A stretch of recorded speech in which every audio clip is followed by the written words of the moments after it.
Good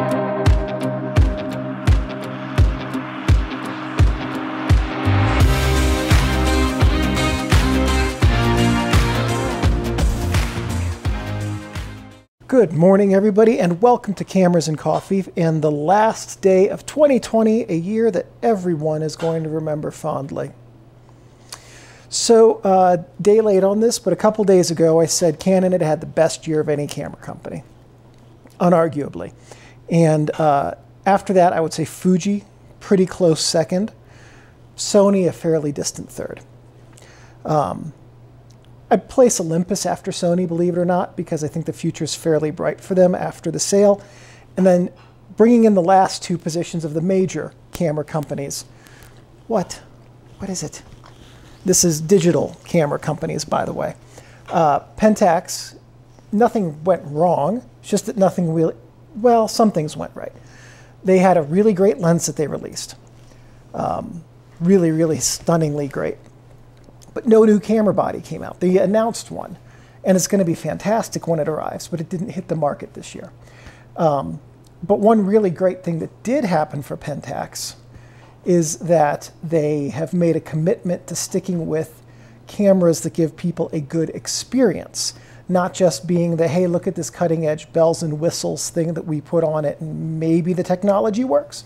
They're taking proven technology that they know works and putting it into a package that people enjoy using. That's their aim. It's what they're going to do. It's what they're going to stick with.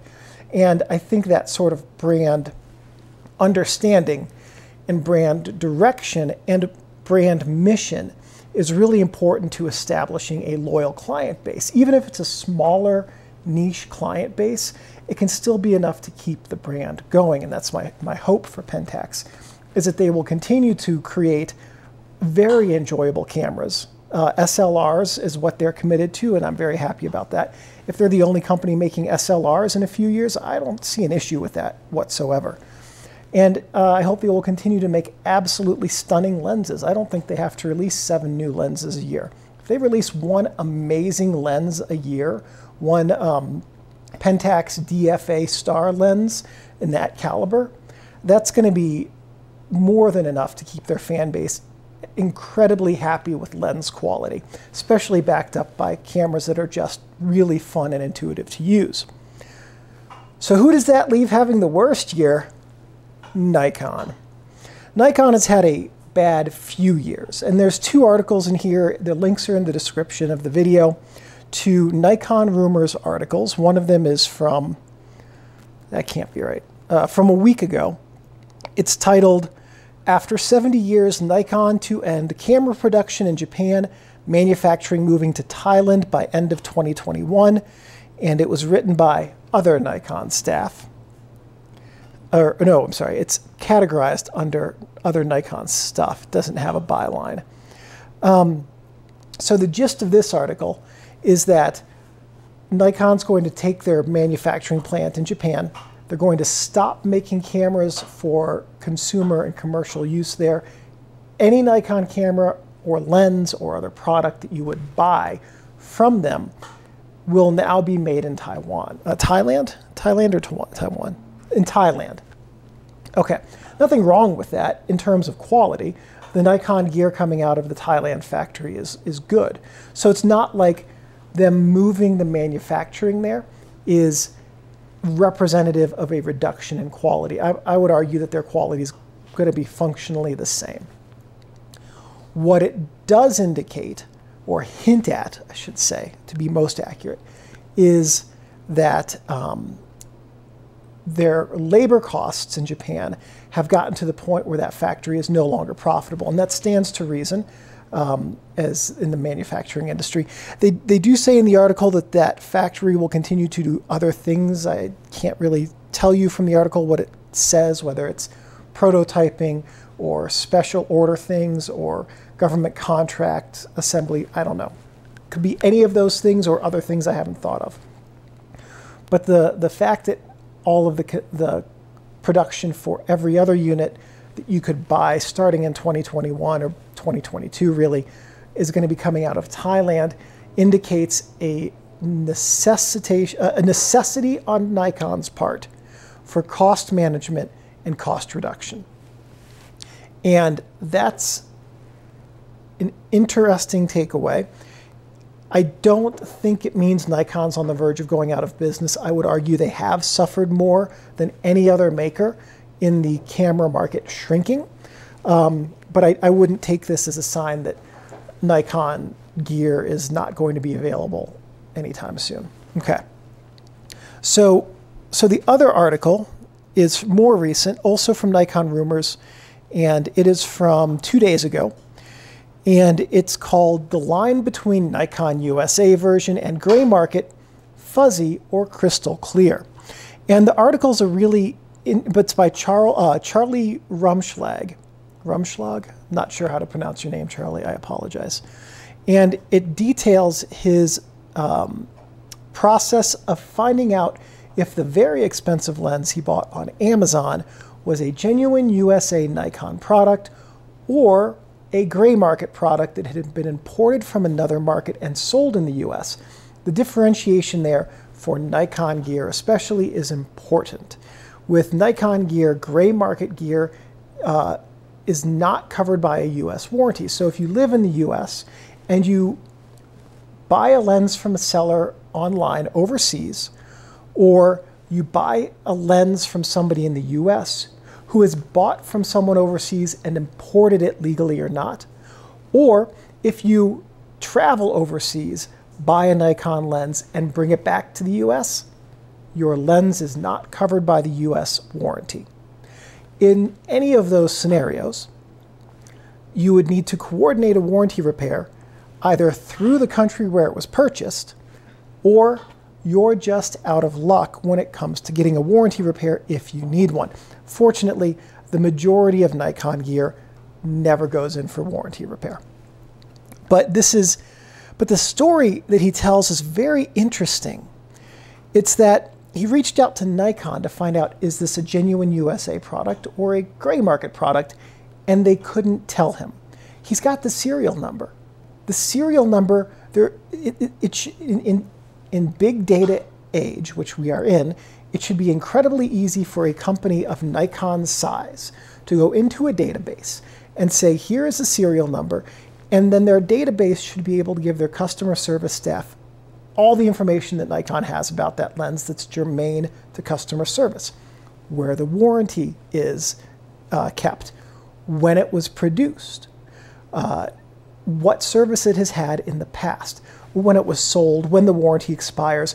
Those are very basic data points that Nikon should easily be able to have for their customer service reps to pull up on demand when customers need that information.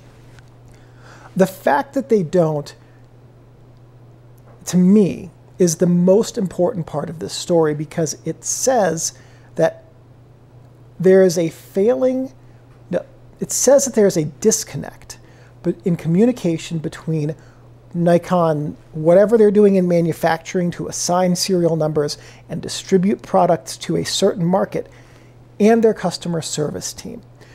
It hints that there is not a level of close communication between those two groups, and that is something that will cause Nikon customers to suffer. Nikon's customer service in general, writ large, has been on the downswing for a number of years. I would point to, I want to say it was 3 years ago, when Nikon decided they were no longer going to sell Nikon parts to repair centers outside of, I think it was originally their network. And if I remember correctly, reading now, I don't have any articles pulled up to back this up. I'm going off memory here, so correct me if I'm wrong. I think Nikon is now no longer selling parts to any repair centers and only doing repairs in their repair centers. So, but if I am wrong about that, which is possible because I'm going off memory, someone will correct me in the comments fairly quickly after this video goes live. So at any rate, the point of that is that Nikon reducing the ability of customers to have equipment repaired it demonstrates a lack of long-term support. or a lack of the belief of the importance of long-term support for a customer base. I can get any of my Pentax gear repaired by Pentax's authorized repair team, repair company. In fact, when I sent my Pentax DFA Star 50mm 1.4 in for repairs, because it was behaving a little bit weird, Ricoh did an amazing job with the repair. I sent it off to Precision. Precision couldn't figure it out. They sent it to the Ricoh factory in Japan, where a team of, or some number of Ricoh engineers familiar with the equipment took my lens, ran it through all sorts of diagnostics, tested the heck out of it for like 3 months. Couldn't replicate what was going on. Got in touch with Precision to reach out to me. I explained more details on the situation, provided them some sample footage of the issue happening. Then Ricoh asked me to send my Pentax K1 into them to see if they could replicate the issue with that. They could. They found out the issue was with my Pentax K1, which was like 3 years out of warranty at that period. Proceeded to fix it for free and sent the entire lot of stuff back to me. And I mean, yeah, I didn't have my 50mm lens for 7 or 8 months, and my Pentax K1, the K1 was in their hands for 3.5. But you know what? Everything works exactly perfectly now.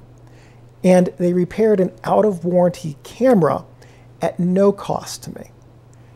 That's some amazing customer service, and absolutely I'm A-okay waiting that long because I have backup equipment I was able to use to get the repair done correctly. So when people ask me why I use Pentax, because I know that Ricoh has my back as a company. If I were a Nikon user looking at the way that they have changed the interaction that the company has with their users, it would give me pause for concern about my long-term support when I pick up a piece of Nikon equipment. And for me, that's very important because I don't replace camera gear very often. So I don't mean to bash Nikon. That's not my intent, because they have a lot of very good and talented people who work for them. My intent here is just to say that the outward appearance with this story and with the general trend of Nikon customer service stories over the past few years has been that there is a challenge with providing customers the kind of support that is really the hallmark of a major company in any industry. My former job that I was laid off from in May, I had a conversation a few years ago with one of the other business development managers. And this was a guy who was, who I felt may not have been, if his client had been mine, there would have been a different interaction. I think that's the best way to put it. And I looked at him and said, there are two ways, two very easy ends of the spectrum. There are two ends of the spectrum when it comes to interacting with a client. Do you want to treat your client like your Sears treating their customers, or like Amazon treating theirs? And he looked at me and I said, because this interaction is really what I would expect from Sears. And when was the last time you set foot in a Sears store? And when was the last time Sears opened up a new store and expanded their chain?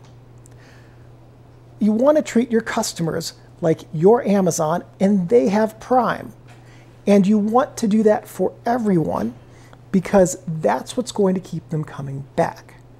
So the point of relating the story about Nikon's serial number question that was in that article is every camera maker out there would be in a good position if they sat down and trained their customer service staff to always ask some simple questions. Did I leave that interaction treating the customer the way I would have wanted to have been treated in that experience?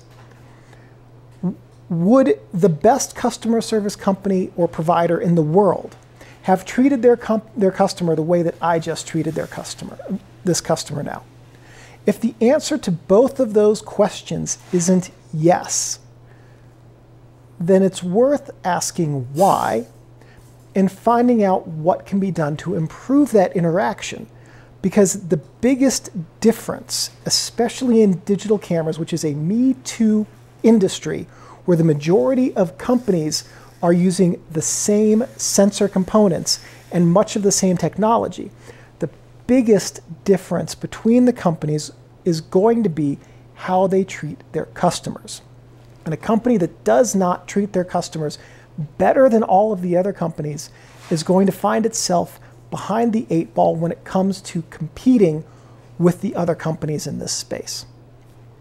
So at any rate, on that note, I hope that 2021, however your 2020 was, treats you better than this previous year did, and that you have a great year going forward, personally, professionally, and photographically. The 3 most important P's, I just made that last part up.